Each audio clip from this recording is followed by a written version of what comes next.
Hello, everybody. How are you doing today? My name is Tony Rizzato, and this is another episode of the world famous, the University Love, the best podcast in 1, 2, 3 galaxies.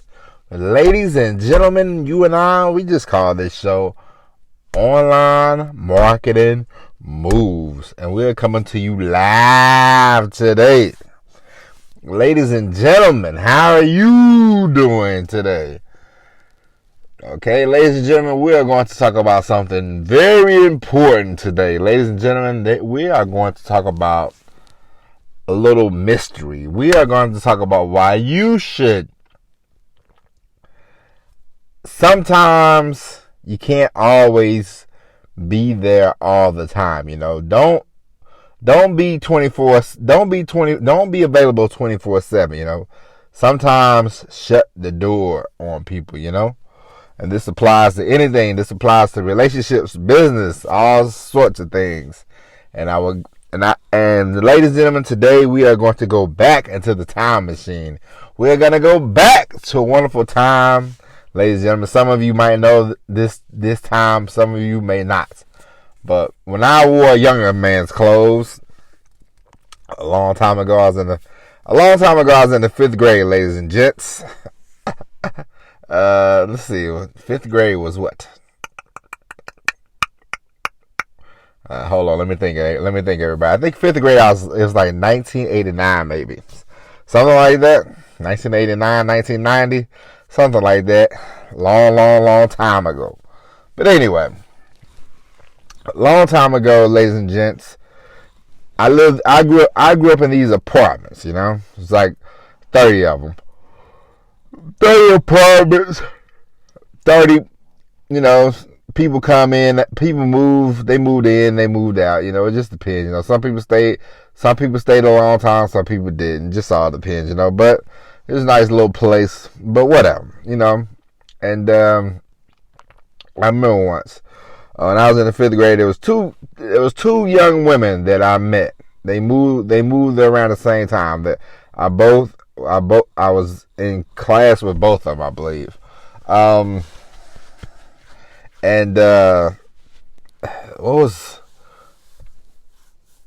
can't think of the names.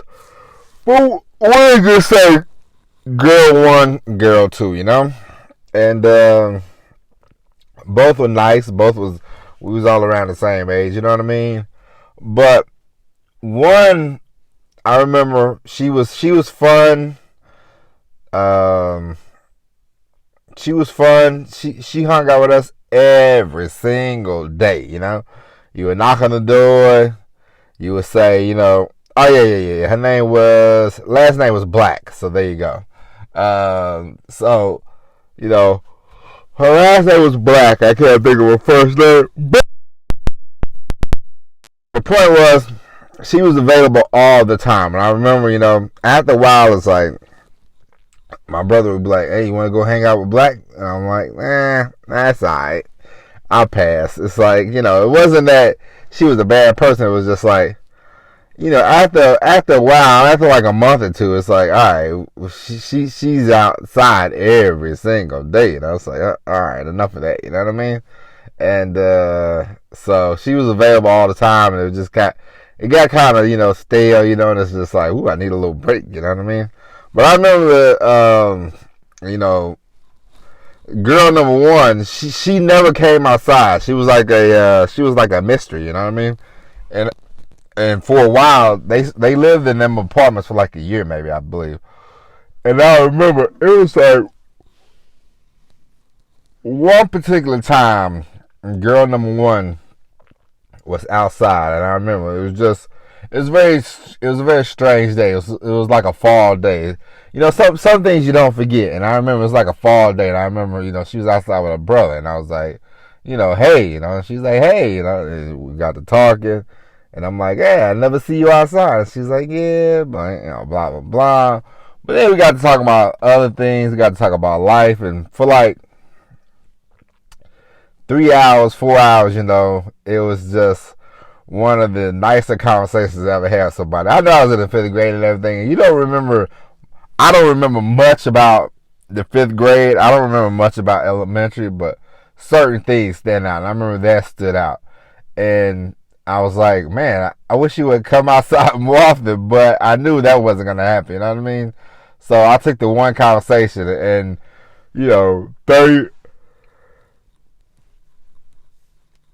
30 years later, I still remember that we had an interaction for 3 or 4 hours outside, and I was like, oh, that was nice, and it was pleasant, but I don't remember any conversation with my other friend Black, you know what I mean? I was just like, because she was always available all the time, and it goes to say, it's like business, it's like in relationships. We'll dive into relationships right now, okay? Personal relationships. Let's say you meet somebody.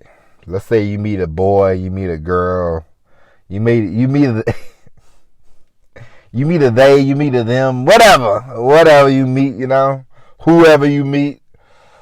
Let's say, okay, they say, hey, here's my number, call me, text me. You kids probably don't call people no more. I don't know how that goes. That's one thing I don't. Something, kids, ladies and gentlemen, I'm gonna tell you something right now. If you want to save yourself a lot of time, because texting somebody, listen, I told my wife this the other day. We're gonna get back to the being available all the time in a relationship, which you shouldn't be, especially when you first start off dating somebody. But, ladies and gentlemen, I'm from a time when I was a youngin, when I was 18, 19 years old. You used to have to walk up to somebody. This is a wild concept. Stop me if you never heard of this.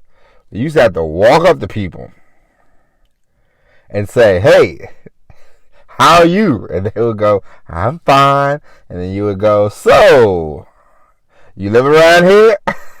Something like that. And you would have to make conversation, You have to make full-blown conversation. You would have to try to find something to be, funny or, witty or, seem kind of smart. And then you would say, can I get your phone number? Would you write it down on a piece of paper? And they would either write it down on a piece of paper, write it on your hand. It does not matter. But you would get that phone number. And then you would be like, God, don't let it be a fake, okay? You say, don't let it be a fake. And then you would call them up in a couple of days. And you would go, hey, I'm Tony. You met me at woo-doo-doo-woo. And that's how you used to get started in a conversation with somebody. And this is how you would date people, ladies and gentlemen. I know this concept sounds crazy to you, maybe. Depends on your age. But there was a great time. It was a great time to be alive. Let me tell you something, ladies and gentlemen. I have an episode in the podcast where I'm going to find the episode, and I'm going to learn these numbers, and I need to get an assistant. But there's a podcast episode. If you want to hear something about one of these great times, I have a great story about me and a girl that worked at this hot dog stand, and me trying to get her phone number. But and I went on for like an hour in that episode. That was one of the better episodes. But anyway, ladies and gentlemen, listen. I'm going to tell you something that's very important. I know I say that a lot, but these things are important. Communication, man. Communication is the key to life. You want to be able to communicate clearly, precisely, concisely. You want to be able to communicate. Texting is not the greatest form of communication if you don't know somebody. Like, I have a cousin. We grew up together. He's like my little brother. We text now, we don't get a chance to get on the phone that often. But the reason why I can text him is because for 18, 19 years of my life, we spent a lot of time together. I know the guy. You know what I mean? I know the guy, you know. I could text my brother because I know the SOB. We lived together for a long time. Trying to get to know somebody through text is hard work because you read things very different. We all interpret things very different, you know. And this is why you have to have so much fake. You do so much fake LOL. You know, you're laughing at everything, and this is weird and it's just dumb. So if you ever really want to get to know somebody, pick up the telephone.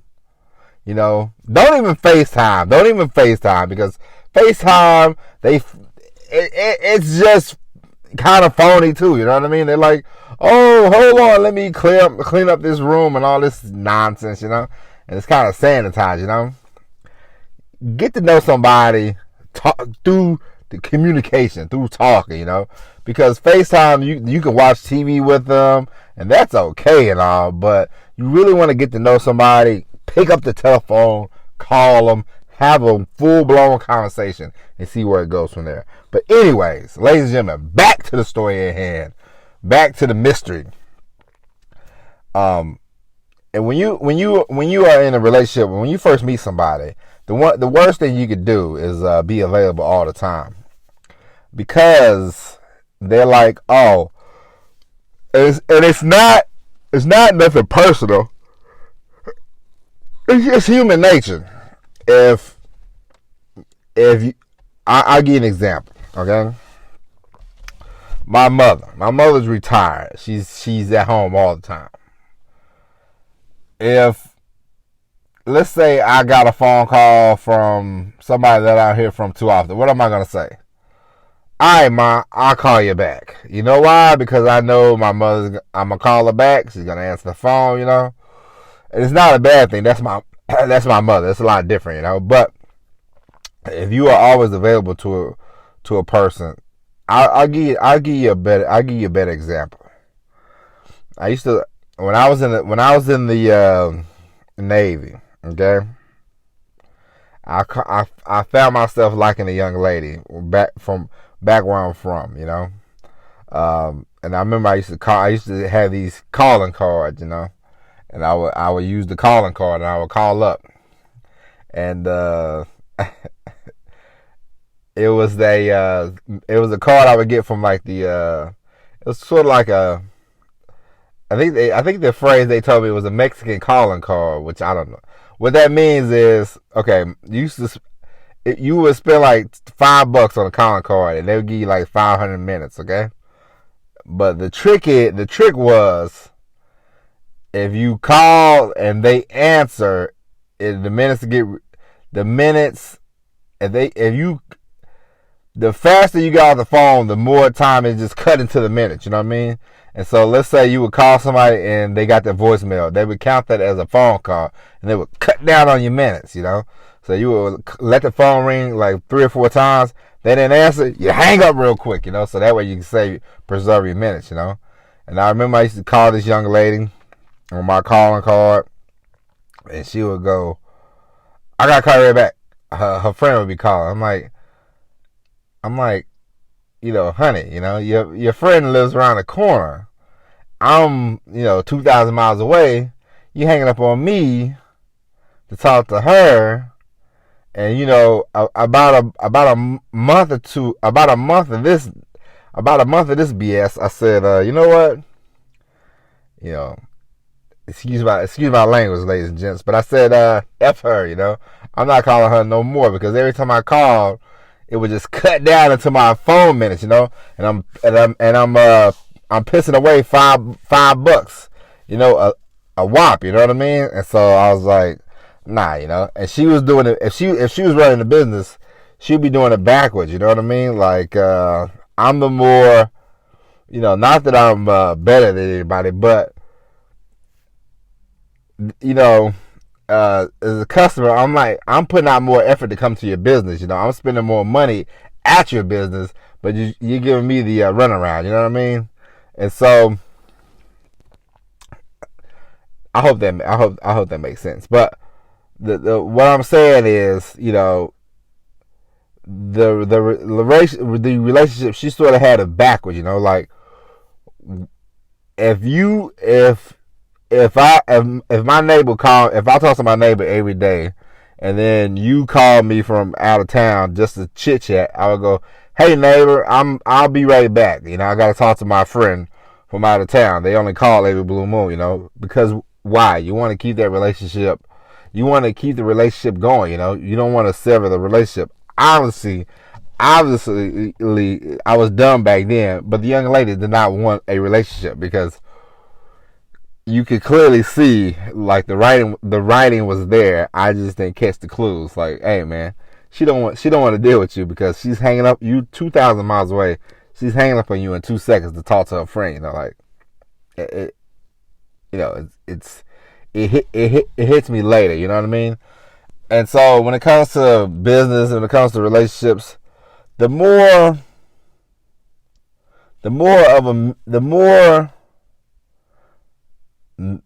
mysterious, the more mystique you can have, the better off you will be. Like, you don't want to be available all the time. And I read this great book by Dan Kennedy about time vampires, about keeping time, having time, and saving time, and it's a very good book, and you should read it too. And it's about, not always being available, not always, if somebody calls you on the phone, not always running to the beck and call, And the reason why is because people, and it's just human nature. If they think they can always rely on you, they'll always call you. They'll always be like, hey, it's 1 o'clock in the morning. They ain't doing nothing. It's 2 o'clock in the morning. They ain't doing nothing. It's 2 p.m. Hey, man, what are you doing? How can I waste your time, And you don't want that. You don't want to be in that position. And we'll go back to the two ladies, 30 years later, I can't remember, anything that, Black ever said to me. I can't remember nothing she ever said. But the girl who I spent one afternoon with out of the whole year she lived there, because it was a mystery, I'm like, man, what do they got going on? She never comes outside, we used to catch the bus together. We would do a little chit chat from here to the bus stop, but once she got home, that was it. But the one day, and then she was like, it was so nice talking to you and all this jazz. I'm like, yeah, it was, And I remember that 30 years later. I don't remember anything. That the girl I saw every day, who was always around, always spent time with us, I don't remember anything she said. And that's, that's just how it is sometimes. And, it's the same as in a relationship. When you first get into a relationship with somebody, don't always be so open, like, not that I'm saying you play games, but if it's, if they just call you every day and they're like, hey, lunch, they're just gonna start taking it for granted. You don't want that. You wanna make sure you have a hand. You know what I'm saying? You wanna have a hand in the deck of cards. You don't want to be just always open, always available. That's one thing my friend told me one time. He said that once his business started going, the automations kicked in. He made a mistake, because he used to tell people he was busy all the time, and they would say, okay. So they would call him up like once a week, twice a week, want to spend time with him, and he's like, oh, okay, cool. But he said he made a mistake, and he told this young lady, he's like, oh, I got nothing but time on my hands now. And then he said, she always wants to be together, always. He said, that's annoying. I'm like, well, you shouldn't have told her. He said, I know, I gotta keep it mysterious. So I was like, yeah, keep it mysterious. And it's the same as in business, because if you are running a coaching, consultant, something like that, if you're doing anything like that, and people think they can just pick up the phone and ask you the most questions that they can get off Google or anything like that, then you will never be able to get any production done. You will never be able to do new things. You will always be, sort of putting out small fires, and you don't want that. You don't want to be putting out small fires all the time. You want You want to have new ideas, fresh ideas. You want to be able to do new things. You want to be able to write more books, do more content. If you're always just answering the phone with little things, you're never going to get anything done, you know? And that's a part of time. That's a part of being, you know, like, hey, you got, if you tell people, if you work in an office full of people and you say, hey, everybody, if my door is closed, it's closed, you know? I read that book by Dan Kennedy. He said the worst thing that he did was say, hey man, I got an open door policy. And then he said by doing that, people just started taking it full advantage, you know, because if they think you got time, they just want to sit there and shoot the breeze and talk about the day, talk about your day, talk about what they're doing this weekend, and you don't want that, you know. You want to keep it mysterious. You want to keep it a mystique, you know. You want to keep it like, hey, no, I'm not available.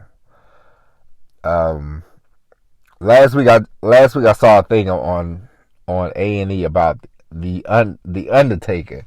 If you are a wrestling fan, you know who the Undertaker is. If you're not a wrestling fan, then you know it don't matter. But the Undertaker, for a long time, he was a mysterious character in the WWE. A mysterious wrestler, you know. You didn't know anything about the man. I didn't know nothing about the man, really. And he finally retired, and now the Undertaker, he has full-blown diarrhea of the mouth. You know what I mean? It's cool, but you know, now he's like, and they're like, why didn't you talk during, you know, he's like, you know, I wanted the character to be unique. I wanted the character to be mysterious. I wanted the character to have the mystique, you know. And the character of The Undertaker is one of the most mysterious characters ever, you know. And for 30 years, he didn't do a whole lot of talking. He didn't do a whole lot of interviews.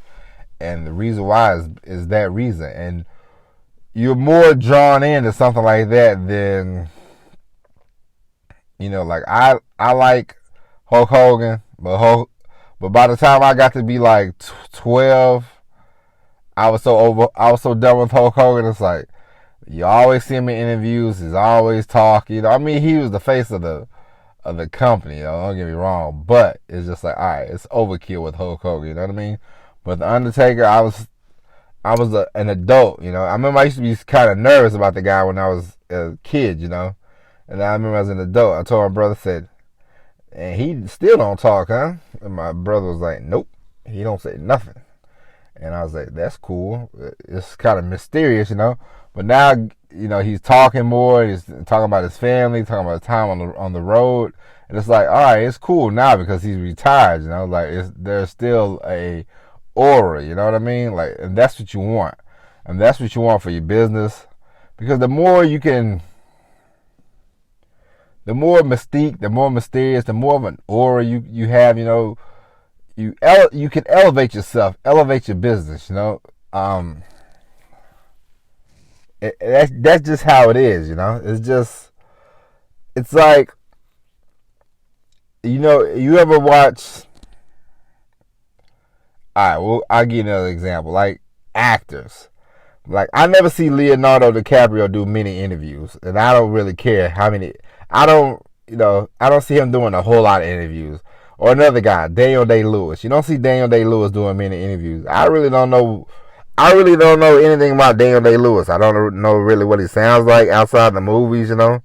I don't know his nationality, but I just know if I see a movie and Daniel Day-Lewis is in it, I'm like, all right, I'll give it a chance. He's a great actor.